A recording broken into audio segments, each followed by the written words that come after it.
Hello bos, selamat petang, selamat petang. Saya Mr. Pang. Hari ini kita kedai pun ada masuk yang kereta ni. Tahun 2011, register kat Malaysia 13.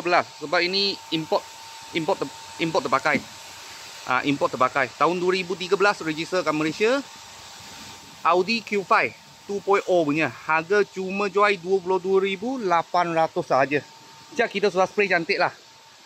Cat kita sudah spray cantik. Dalam macam ni. Okey, original leather. Lagi pakai lama, lagi kilap. Pedal seat memang ada bagi you lah. Pedal seat. Lepas tu dia punya mileage 230. Sini. Ada LCD player lah. Ini saya rasa owner pasang punya lah. Dulu punya owner pasang. Belakang macam ni. Harga jual 22,800 sahaja. Okey. Di atas pun ada bagi letak. Sana ada dua lubang. Ikat bracket ke atas.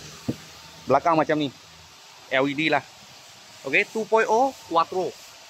Boleh tengok. 2.0 Quattro Q5. Tahun 2011. Register kat Malaysia tahun 2013. Harga jual 22,800 sahaja.